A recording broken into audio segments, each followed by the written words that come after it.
Usually when I start these things, and to put it in perspective, how many people know who I am? Anybody? One, two, three, four. The father of SEO. Yeah, actually, Google that. Seriously, right now, Google it. I've been doing this since January of 1996. What did it say? I've been doing this since January of 1996, and for those of you that are counting, that makes me 3 years older than Google as a company. I know, it was back when everybody was on their dining room table.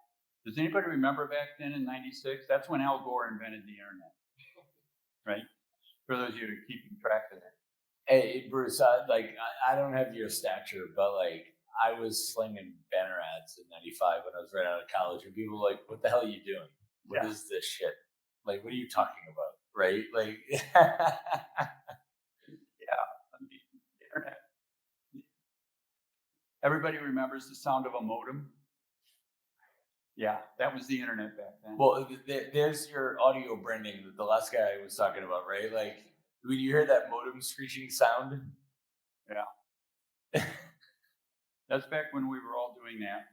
And obviously, back then, things were quite a bit different. The way things have evolved since then have been rather significant. So what I've chosen to do today is I'm going to just talk about 6 things that I think are somewhat important to understand. And these are things that typically companies don't think about, right? Your boss wouldn't think about it. Your CMO may not think about it. And it's important to understand a lot of this stuff. So I'm going to go through that. The topics for today, I'm going to talk about each of these. Now, in way too many companies, there's somebody doing SEO, and it's the only SEO voice in the entire company. And it's very difficult to succeed, especially if your web design team doesn't hear you. So I'm going to talk about that. The algorithm.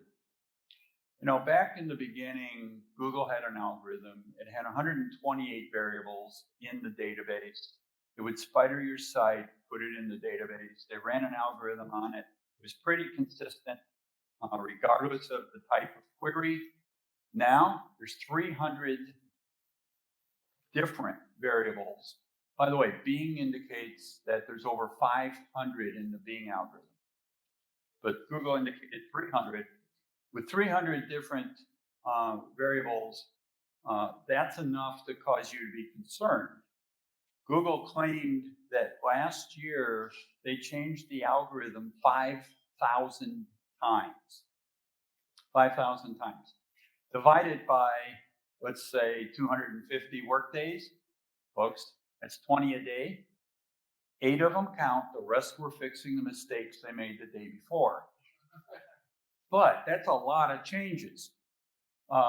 Architecture. Well, it used to be that it wasn't that hard to do SEO. In the beginning, it was pretty simple. It has evolved. And now they're into architecture and shifts and what's called core web vitals, and performance and speed are now big, and JavaScript and headless browsers. I'll talk about all that.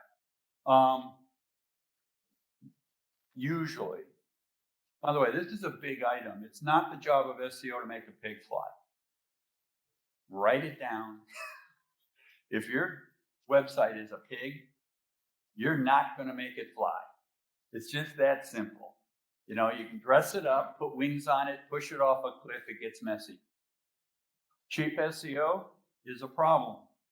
And when I say cheap, I'm not talking only about price. I'm talking about the way SEO is done. There's a great many people that think of SEO as all you got to do is buy links. That it may not be the cheapest financially cheapest game in town, but that's cheap SEO. And you got to be careful about doing that.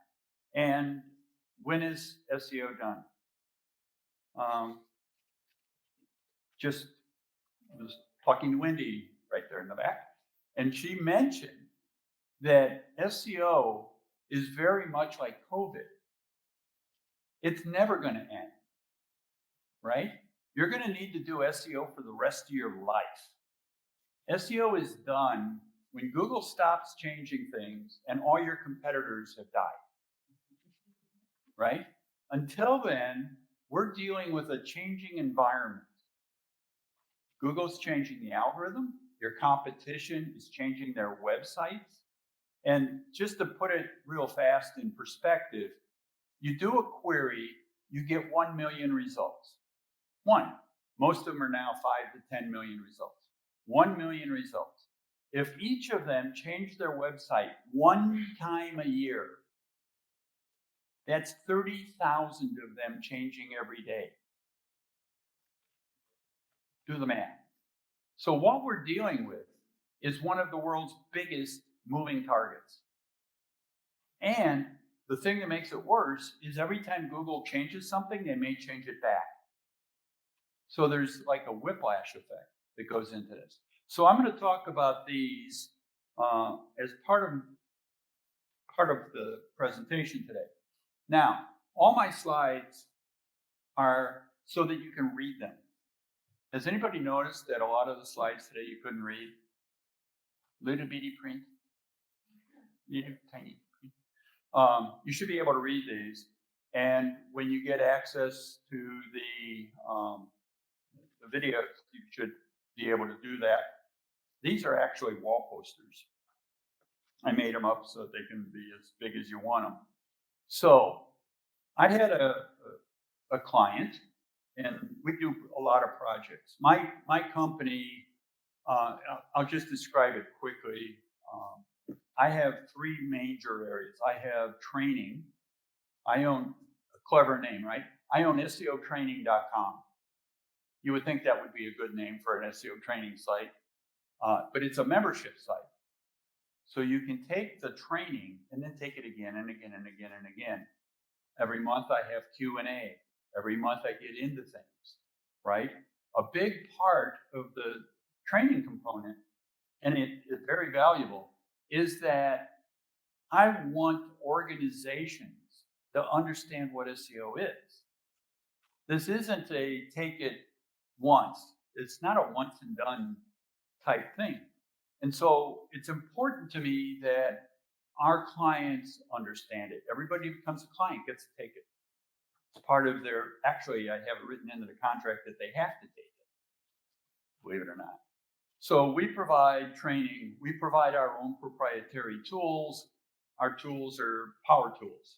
It's the kind of thing that no other tool does this stuff. And then we have our services. So I go into this local company. This was years ago. I'm not going to mention Edmunds by name. Okay. So I go into Edmunds, and they're doing 1.7 million unique visitors a month. They took my course. I tell them about it. They say, "Can you do that, service for us?" I say, "Sure." Did an estimate. I go back and I say, "You're going to have to move your data center." Now, what SEO tells a company to move their data center, right? I mean, that's like a crazy thing to say to people.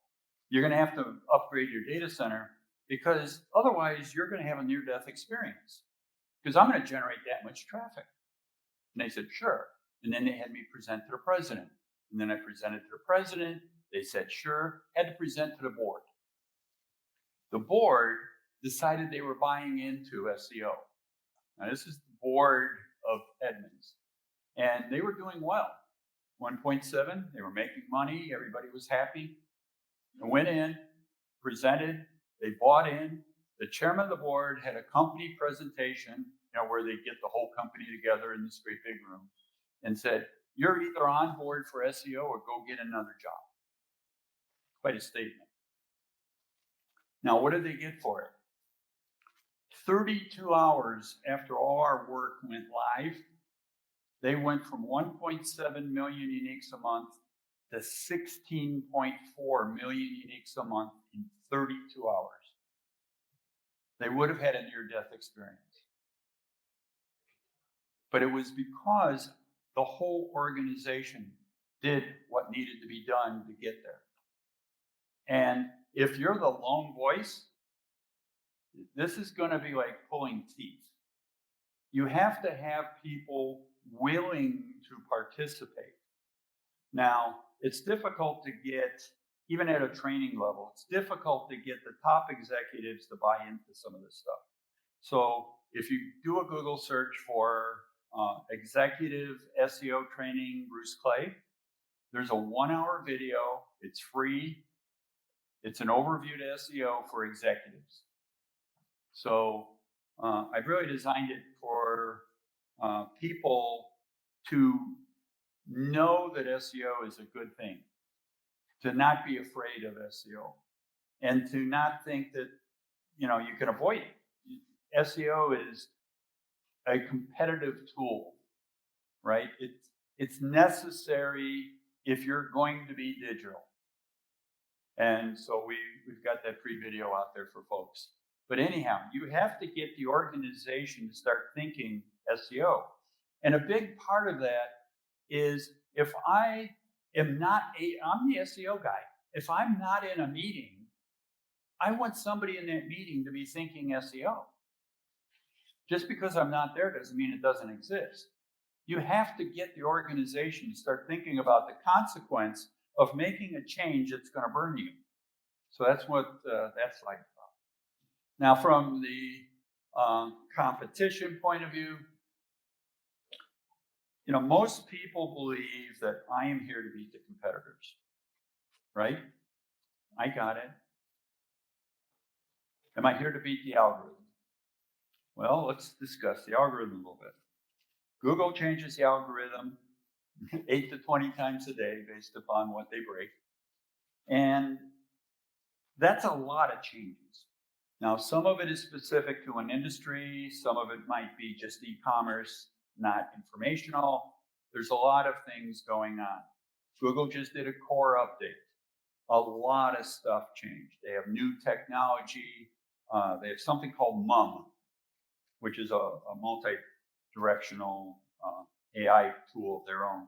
And when you look at that, it suddenly can realize what your website is about and what the query is about and do a better job matching it. And a lot of things changed when they rolled that out in the last release.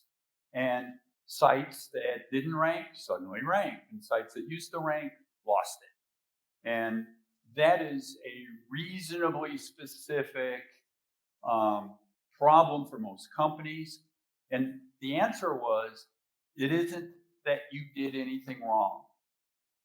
It isn't that you broke something and you have to do SEO to fix it. It's that the algorithm shifted. We look at things differently. So they, years ago, had this thing they released called Rankbrain. And the way Rankbrain did, what it did, was somebody would do a query. Now, this was not with analytics data. It was just Google itself, because it directed people to websites. When you did the query, Google would start a clock. It's called dwell time. And it would keep track of how long you were on that website. And then when you went back to Google, Google logged it. Then what they did is, because they were spidering all the websites, they could figure out if the website was transactional, e-commerce, or whether it was informational, research. And so if somebody did a query and most of the people stayed on an e-commerce site, that query was transactional.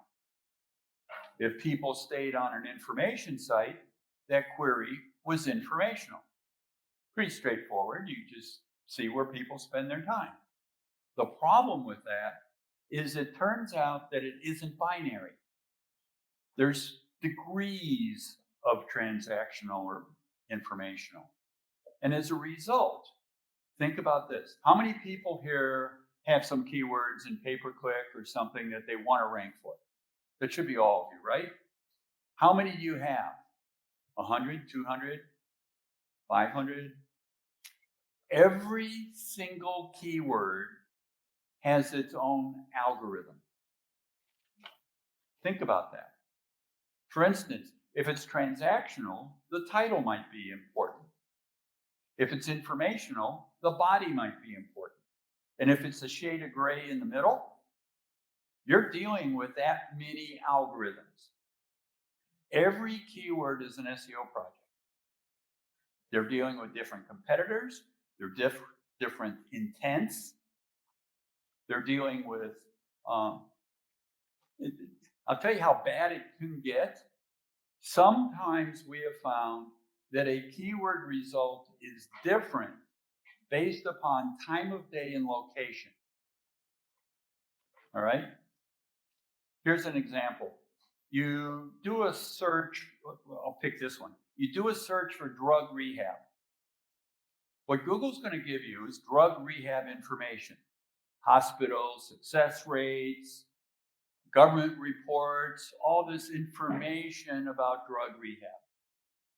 If you search for drug rehab in Hollywood, California, you get rehab sites because everybody in Hollywood, California needs a rehab site. The results change based upon where you're at and what time of day. If I search for auto repair at 2 in the afternoon, they're going to give me centers. If I search for auto repair at 2 a.m., they're going to give me a tow truck company. Think about it. That's the right answer. And it changes. The intent changes by time of day and location. So we're dealing here with the fact that the algorithm is really going to be difficult to wrap our heads around. We're not here to beat one algorithm because there's an infinite number of algorithms. So what we have to do is figure out for that keyword what Google's rewarding. And then we beat those sites. No site is perfect. What we want to do is be least imperfect. We want to beat the sites that Google's rewarding, but we don't need to know the algorithm. So that's a big part of this. You have to understand the rules. There are certainly rules, and you have to know them. But assuming you know them, then we should be able to understand, okay, we're playing inbounds of all the sites Google's rewarding, how do we beat them? And that's your project. And remember, every single keyword is a separate SEO project. Architecture. It turns out that your website can be your worst enemy. All right? How many people here, has it been more than 4 years since you revised your website? Anybody? Anybody? Okay. I worded that wrong because then it requires you to admit it. But I think you understand my gist, that there's this really nice book, the best way to put it, which is the Quality Raters Guidelines is the technical name for it. By the way, search for it. Google Quality Rater Guideline. Search for that. Unconditionally. That is mandatory reading for anybody doing SEO. Google Quality Rater Guidelines. That's 152 pages. That book tells the raters what is a good website. Now, Google actually wrote that. They've been writing it for about maybe eight years, since 14. It was a Google internal document. By the way, you should understand that a Google internal document means that Google publishes it internally and it takes 24 hours to get on the internet. That's what happens. Every time Google published it, it was publicly available in a day. So now they just publish it, right? Now, at least the right version gets out there. And so Google publishes this thing, and in there, it describes something called expertise, authoritativeness, and trust, and it also describes maintenance. Turns out if your site is not being maintained, they consider it low trust. You will actually lose rankings by not changing your content. You need to understand how that works. But the architecture of the site should be current technology. If you have a website and you haven't touched it in 10 years, you can expect to lose it all. Easiest way to think about this. So we got to be careful about what we're doing. There is something called Core Web Vitals. This is web. Have you ever gone to a web page and you see the page and there's a button there and you're going to click the button, and when you go to click the button, all of a sudden an ad is inserted there and you ended up going to the ad? Have you ever done that? It happened to me. Well, that is actually a violation of Google standards now. You can't cause a content shift like that. So Core Web Vitals is a very big thing.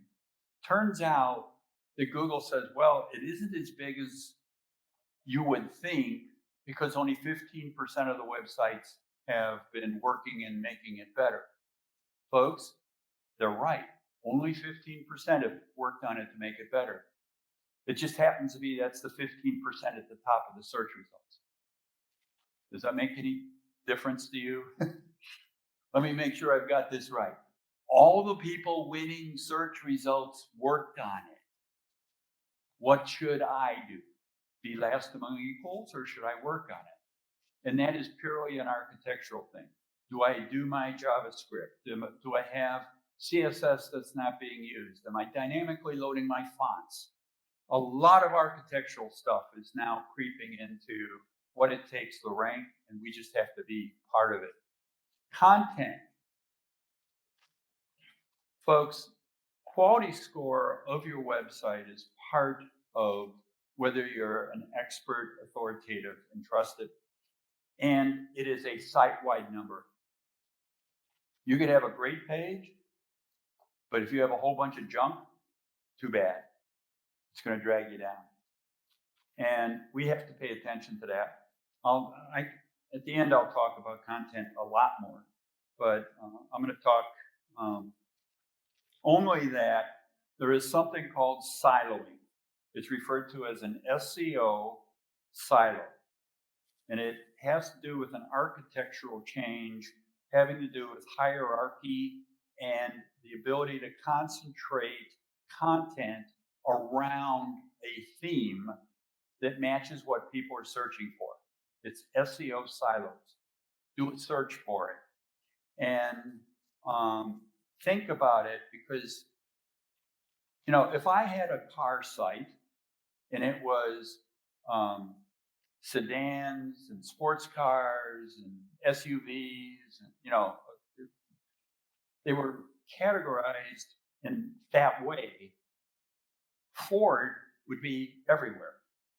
Chevy would be everywhere, right? However, people search by make and model between 2/3 and 3/4 of the time.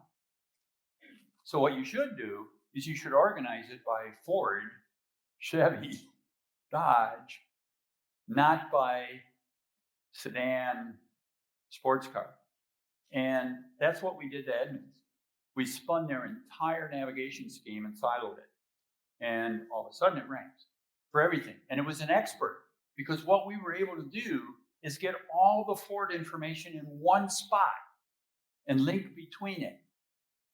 And suddenly, Edmunds became an expert on Fords and Chevys and Dodge, etc.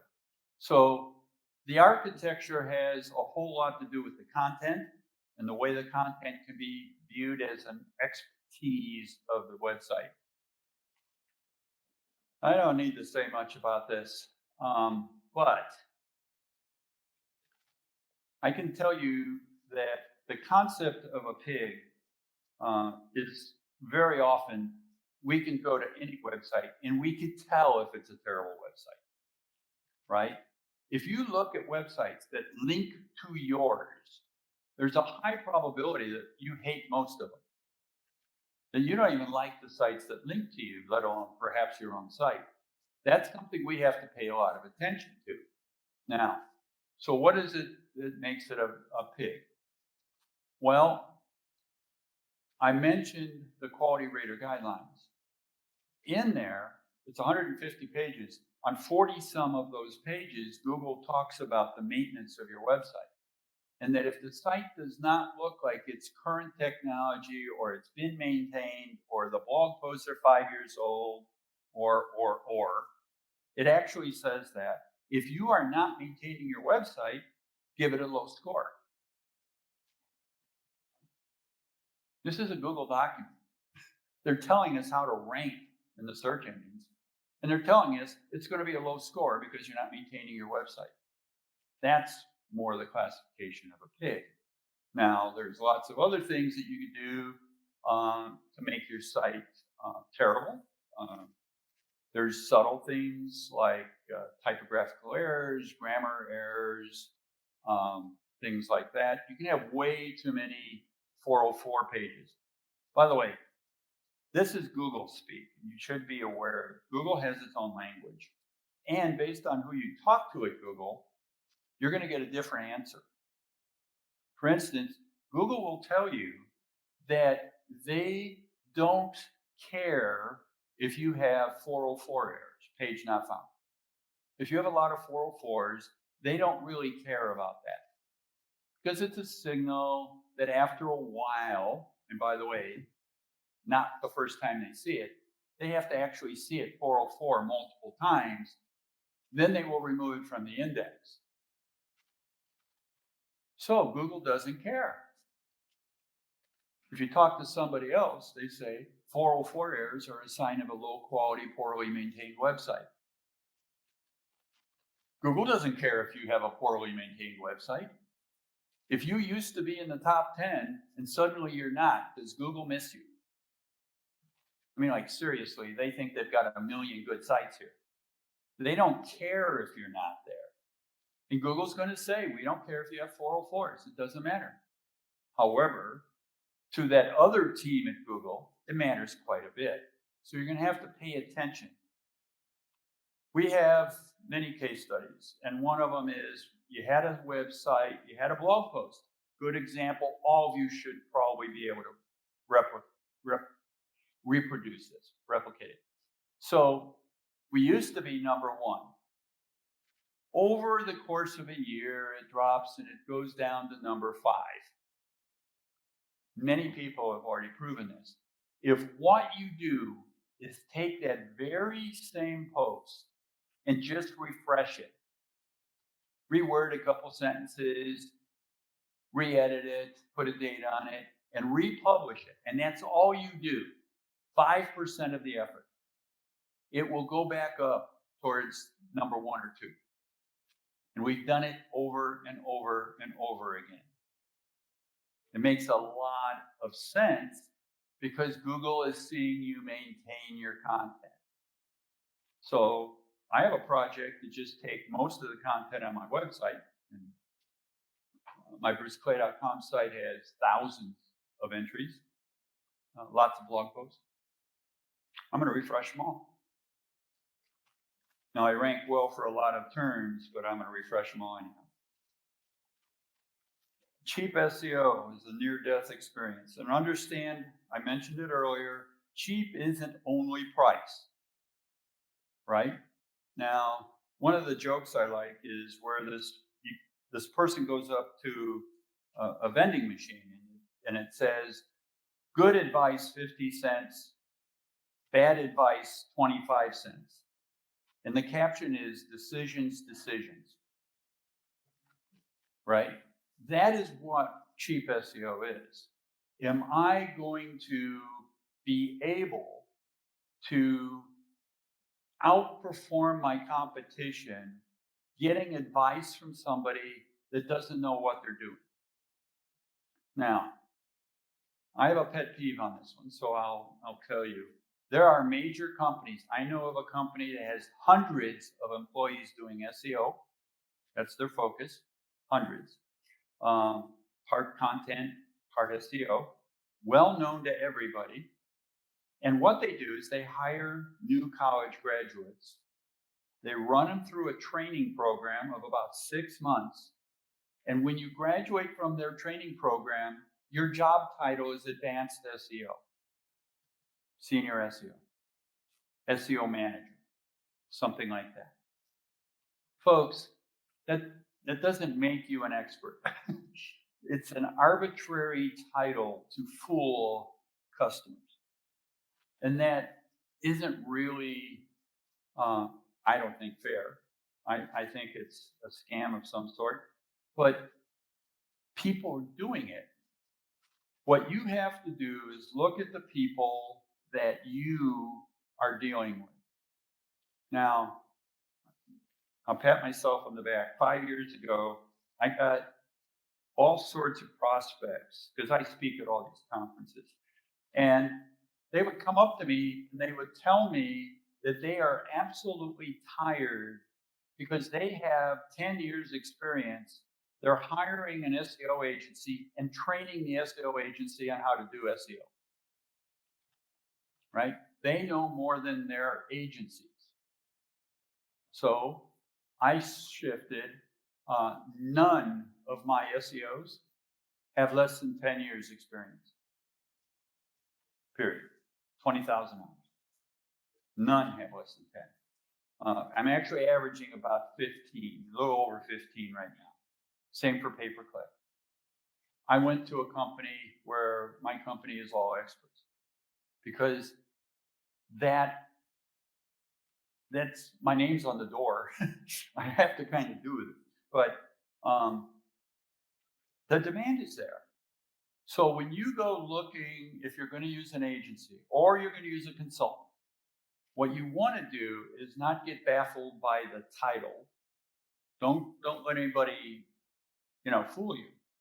What you want to do is select somebody who knows what they're doing. And that really is the important part. That's the part where you can't be cheap. Now, cheap SEO, I'll guarantee you there are companies out there, I know this, that are more expensive than me, and there are companies that are less expensive than me. I'll bet you that the people who are less expensive, what you're really doing is you're dealing with people that don't have quality.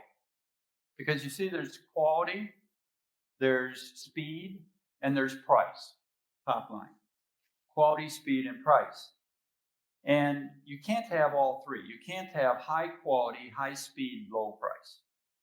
Somehow that never, ever works. And if you do, I question whether you're getting the quality, first of all. But if you are dealing with somebody and you say, I am always going to get the quality, then what happens is speed and price is a lever. How fast do you want to go? How slow do you want to go? Right? Pay more, go faster. And that is what you want to deal with.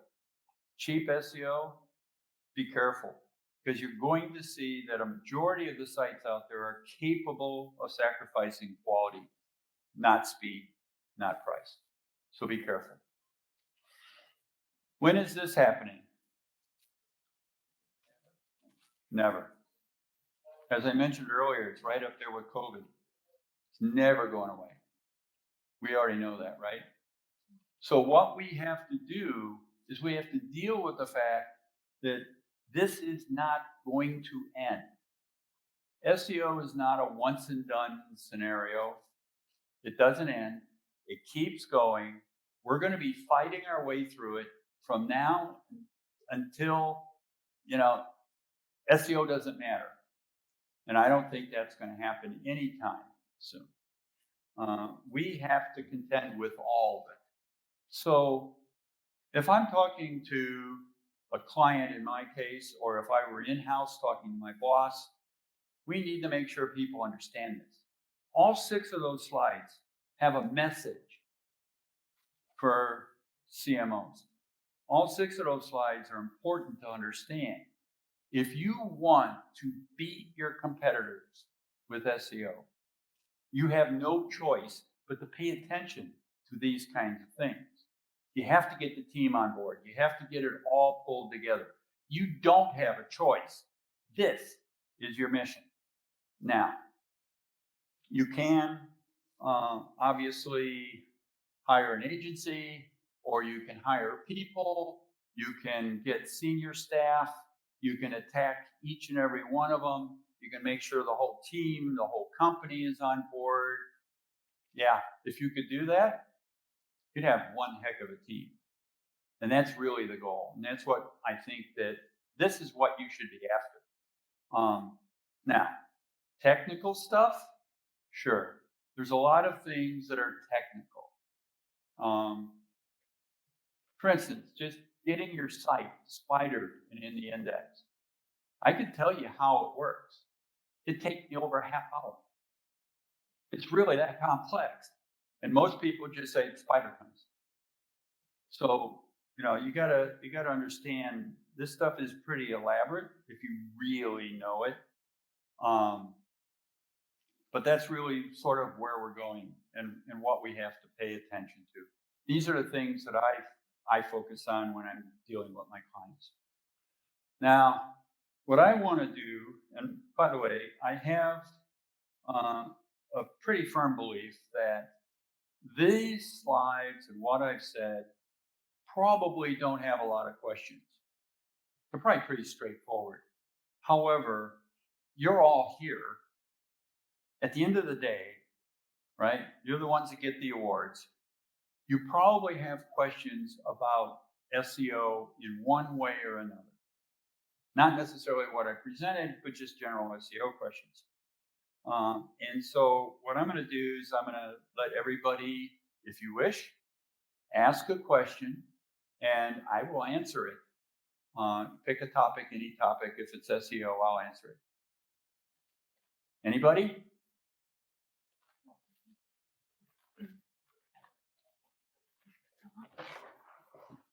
Yes, hello. My question is, what are your thoughts on meta search engines? Because I hear you and your PowerPoint mostly says Google. So is the focus just Google, or what are your thoughts on meta search engines? Yep. So just Google only. Well, it turns out that Google has, quite honestly, over 90% market share, and they are pretty powerful. I don't think they're going to go away, but there's always a specialty need, and I think that's where those play. For instance, I'd be imagining, but there's medical search engines and real estate search engines and specialty search engines that could be more specific to that. Meta, the word meta means data about data. And some of the engines that are out there aren't really meta search engines, but they're different kinds of analysis engines. Has anybody heard of Duckduckgo? Yeah, it's their biggest ads of late is that no trust violations, right? They're going to keep your privacy. I think that has a higher success rate behind Google. By the way, Google is the largest search engine out there.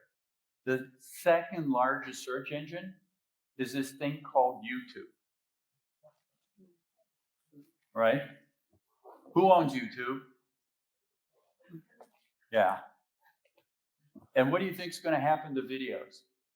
Has anybody done a search and seen the videos on the first page of Google search results? More common than not, there's 3 videos starting to creep into the first page of Google search results. How many of you are making videos? Yeah, you better be. Honestly, you better be. I'm not talking TikTok. I'm talking real live videos. At my company, I hired a guy that had been at Sony, went to lynda.com, and he's now full-time producing videos for my company. Not even for my clients, just for me. Full-time video producer. You'll find lots of videos. The training site is just loaded with videos. So I believe that video, YouTube in particular, but others, are going to be the next wave that's going to impact search. But I think Google has got a pretty strong stranglehold on search right now. You got the box right there. Quick question for you on structured data and how you feel that's going to change the SERP in the future. It's already changed it drastically as far as like rich results and what have you, but I was curious to know your opinion on which structured data types might be, I guess, useful going forward. Okay, so structured data is a way of annotating your HTML, if you will, to provide information that the search engine would have to guess to. For instance, if I said the word Mercury, is it a planet, an element, or a car, or other things? And structured data, the intent of structured data was to help the search engine, help the search engines understand that if I say Mercury, I'm talking about the planet. So a lot of it came out, it related to addresses, geolocations, things like that. There's literally thousands of schema classifications. The one I like the best is theme. In case you don't know what it is, you just make it a theme and you invent your own. But I think schema is very, very important. Now, Google has actually recently said, don't use schema on certain types of content because it confused Google more than helped it. But yeah, I think schema is going to be around for a long time.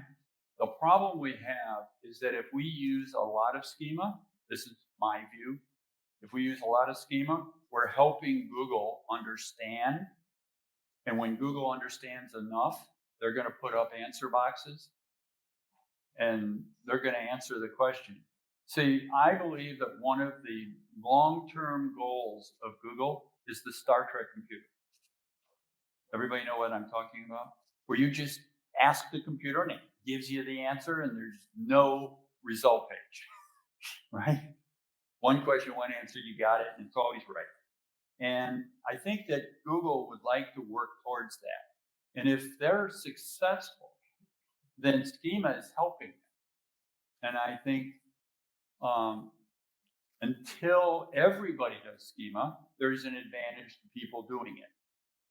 But as soon as everybody does it, then it gets to the point where you have to do it in self-defense. If it were up to me, I would be very careful about where I put it. I would make it precise.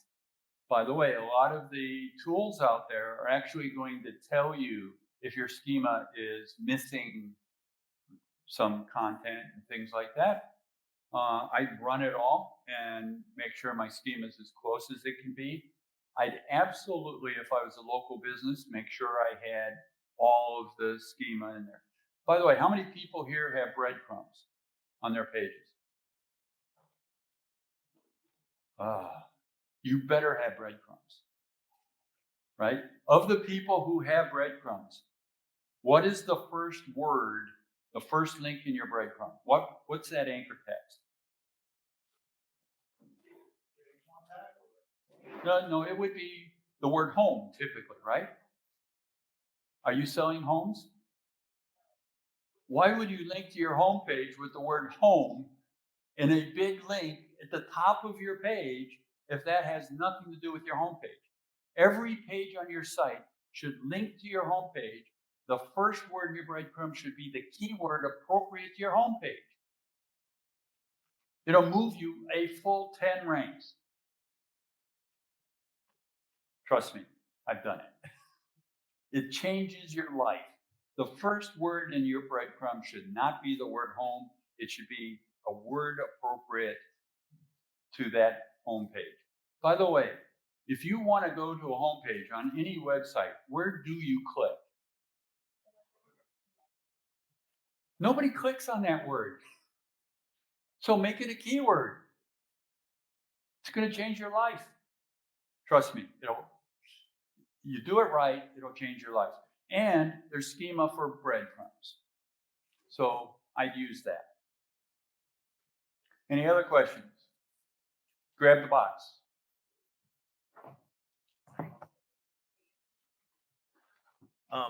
We have a lot of clients that don't believe in like blog posts being that effective, and I know that you do that yourself with your company. How would you describe the power of blog posts, and how often do you think you should recommend them? I know it varies from industry and competition, but I think that well, it depends on what you're offering. See, if I'm in an environment where nothing changes, I have a website about the American Civil War. How often does it change? Do I get news from the front? I mean, right? You with me? A blog post there would be infrequent. It might be there's a reenactment here, but I'm not giving you new history. I'm not really updating you unless there's some sort of discovery that nobody knew about, right? However, there's a lot of things like SEO. Yeah, it changes 20 times a day. It changes. And people do blog posts. And I think that a blog post is important. Now, there's two. I have a view, so I'll express it. A blog post is where I say, this is important, listen to me, this is what I have discovered, and you're educating through the blog post, but you're opinionated. I get to express myself. Whereas normally on a web page, it's pure facts, educational, academic. This is how this works. Now, the people who write their whole website opinionated, it is a blog post. But that's generally the difference. Do I think that you should do a blog? No. By the way, that's the Google answer to everything. It goes hand in hand with yes. But, and by the way, if you try it, you're going to hurt yourself. It's just the way it is. I encourage you to do a blog post. Now, if it's informational, that's more important. If it's transactional, it's less important. But I still think that there's opportunities to do blog posts. So we have a lot of people who sell product. I don't have a vertical. I just go all over the board. And they sell product, and a big part of their process is that they do blog posts just seasonal, or they talk about Valentine's Day, right? Hoping that people will go to that page and then go into their website and buy a product. Sometimes that happens, but if you leave it up, then it actually becomes low quality against your site, because your site is not about Valentine's Day. So you got to be careful about your content. I don't have a problem putting up a page. I have a problem if it's inappropriate for the content of your site, and it's going to diminish the perception of you having a site that's an expert on a particular keyword. As long as it supports it, I'm fine. Now, here's where you go wrong. One, blog posts are typically focused on as new content, not I'm refreshing content. Google previously said that 50% of your content work should be spent maintaining your site, not just adding new content.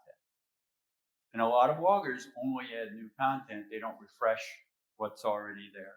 And I think that's a mistake. So you're going to have to pay attention to what you're doing, right? The second part is I publish a blog post and I link into my site. Unless that content person is talking to an SEO, that SEO doesn't know to link back. It's not integrated into the theme that you want to have Google think of you as an expert. So if I have an SEO blog post and it links to my SEO silo should also link to my SEO blog post. That way it's integrated. But if it's only post link into my site and that was the end of it, and I never refresh my site, then I'm not exactly doing the blogs correctly. Content management is a big deal. I mean, it's a big deal. How much of an impact does HTML and CSS have to your site in terms of SEO? Massive, predominantly in the area of performance. How many people here are WordPress? Okay. WordPress, based on the fact that you're using all sorts of templates that may or may not work right, has a lot of extra code in it based on the templates, of course. And that can slow you down, and that actually impacts you. It turns out that the page speed, the Google page speed tool, you should run it if you haven't. It is going to give you a score for mobile and a score for desktop. Typically, desktop is much higher than mobile. Mobile, by the way, if you don't know it, Google will index your website as if it's on a mobile device, not a desktop. There's a separate spider for mobile, and they'll index you as if you're a mobile device. Now, what most people don't know is that Google has decided that the first page, when they start figuring out what's on a page, the first page displayed on a mobile device, according to Google, is 12,400 pixels long. That means if you have things that don't even show up on the mobile device when you load it, if it's within 12,000 and it's slow, you're paying the price. You lazy load things, your core web vitals. We've spent 6 digits of research money, basically, figuring out how to get it to work right. So there are some plugins, by the way, that are really good. If you've read any of my stuff, I mention them. But I'd say CSS is one of the biggest things that you can affect performance on. Now, performance, it used to be that speed was in the index, and then Google redid it as Core Web Vitals, and then they replaced all the index values and respidered with the Core Web Vitals speed. So that speed is actually an algorithmic variable, and I consider it to be very, very significant. So I mentioned earlier I could spend like an hour, half hour telling you about how spiders work. I'll tell you a little bit. The spider comes, visits your site. It used to fetch HTML, CSS, JavaScript, images. It used to fetch them one at a time and analyze them and then determine whether or not you're a spammer. Well, now they own Chrome, headless browser. The headless browser executes all that stuff. And then the document object model, DOM, is passed through for the spam checker. So all that stuff, how long it takes to assemble it, how long it takes to run it and get it figured out, and whether it even works, is part now of the spidering process for our website. That's just the front step. It gets worse. So we have to be careful that when we're talking about JavaScript, you don't have more than you need. You make sure it works. You make sure it's clean. You lazy load what you don't need right away. That's just the way it works. Now, according to my little red timer here, it says my time is up. Now, I don't know if that means I'm depriving you of an opportunity to get to the booze. So, hi everybody, Rob, MC, hiding in the background here. Yes, sir. Even though you're the godfather of SEO, technically your time is up. That said, I'm not going to force anybody anything. Does anybody have questions? Well, they don't have any more questions, right? Come on, you guys got to have more questions. Like the future of SEO, what does it mean? You have cookie changes, privacy opt-in policies that vary cookies in SEO and SEO reporting. Come on. I mean, you guys have the privilege of having like the OG SEO guy on the planet standing up here on stage. Ask him something. I mean, if you don't want to, fine. We can all punch out early on the end of the day too. And I want to thank everybody for being here. But while you're sitting here, man, if you're willing to answer additional questions, like I'd like to challenge the audience to ask you some toughies. But if we don't get it, I guess we're all done here. By the way, I used to do conference sessions at SEO conferences where I'm on the podium, I'm at the stage, and the entire audience is SEOs, and the entire session is Ask Me Anything. I'm pretty good with this. You can ask me almost anything you want. I think I understand how it works. I know where the technically, bodies are quarter buried. to clock. We do have a couple minutes to your point. So, like, where you were going with that, like, does anybody in the audience have a big problem they want to like throw on the table and say, how would you solve this? I'll take two questions. I'll take your question, then I'll take your question. Is that fair? Perfect. Do it. And then I understand there's booze or something. All right. If you had a bunch of long form digital content writers in a meeting and you had to teach them how to do effective SEO in about 1 or 2 minutes, aside from that one slide, what would you do? And aside from your self-promotion and saying go to your own site, if there was something, verbal takeaways you would give them. All right. So the easiest, by the way, does everybody understand long form? It's the kind of thing where you can't stop writing and it's like 2,000 words, usually, or longer. We have, I'll describe it. We have a tool. It is patented. And what it does is it takes a keyword, it goes to Google, it spiders the first page, the top 10. It then simultaneously spiders, my tool spiders them. So we will spider each of the top 10, run the characteristics of that page through a best fit algorithm, and then come out and say, based upon what Google's rewarding, you should have 800 words on your page. Virtually no keyword is long form. We haven't found hardly any. The only things that are is if it's an academic kind of a query. But most websites, if you're writing 2,000 words, that's like 1,200 too many. That's most websites. So what do? You say, take this, run a query yourself, tell me how long all the top pages are. That's what Google's rewarding. Fine, you can write 20% more. Now, people who write long form, they like writing. I got it. You have to retrain them that half of their effort has to go to refresh what's already written. And that doesn't mean rewrite it. It means refresh it, right? And refresh doesn't mean I have to, build a brand new page from the ground up. That isn't what refreshing does. There's refresh, there's rewrite, and then there's new page. A refresh is I'm just putting current statistics on the page.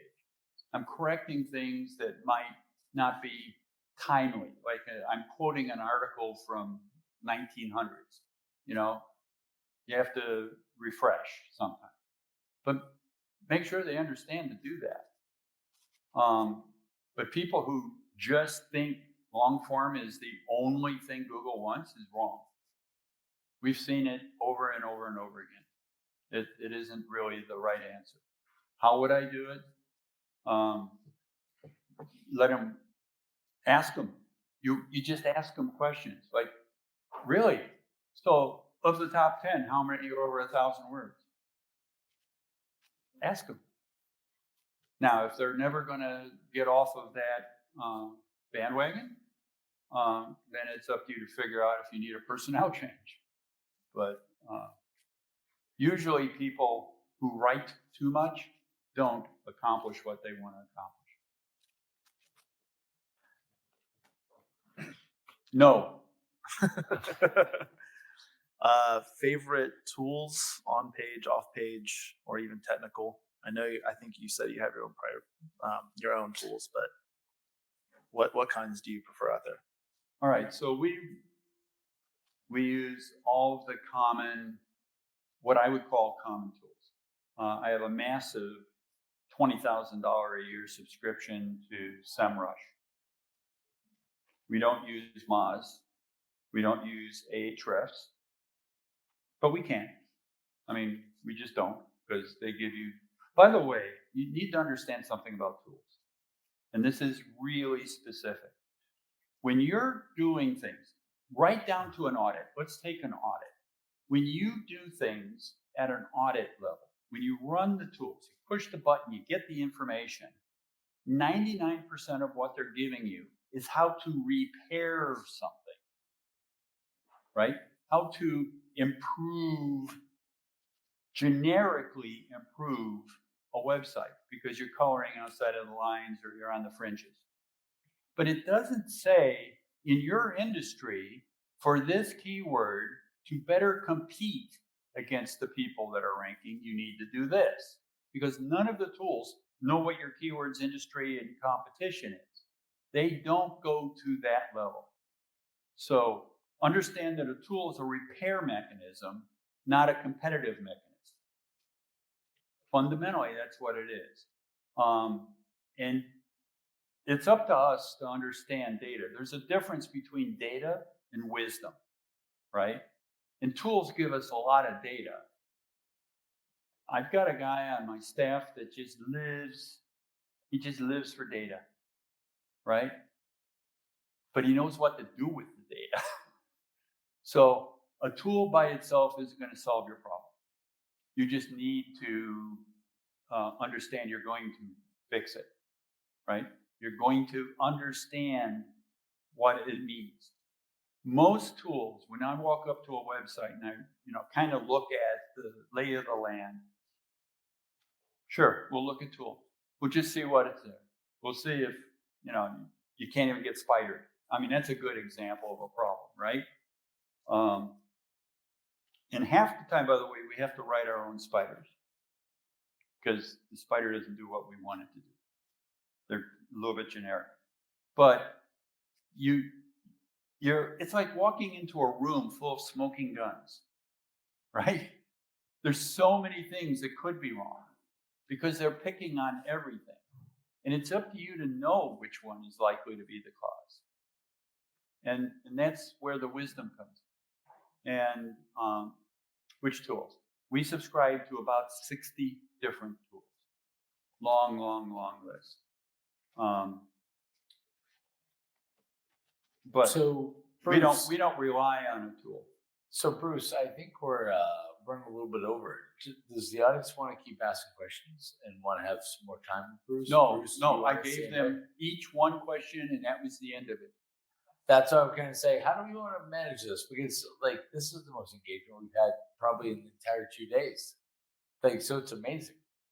So I don't want to interrupt it, but I just want to be like the pink elephant in the room and call it the clock.